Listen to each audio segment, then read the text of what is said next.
cloudy. Areas. There you are. Here we go, guys.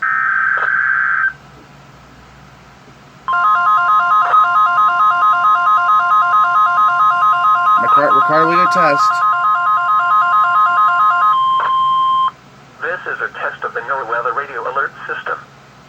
During hazardous weather and emergency situations, the alert tones which were just broadcast will automatically activate special receivers to alert you of impending hazards. This test is normally conducted weekly around 11 a.m. If hazardous weather is imminent or occurring, the test may be canceled. To provide the most consistent warning service possible, the alert tones will only be activated for the following counties in the KXI79 listening area, in Illinois: Montgomery, Bond, Fayette, and Macoupin. If your receiver was tone activated, the alert function will automatically reset after the test.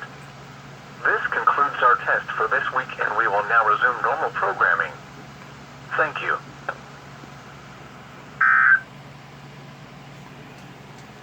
Let's go.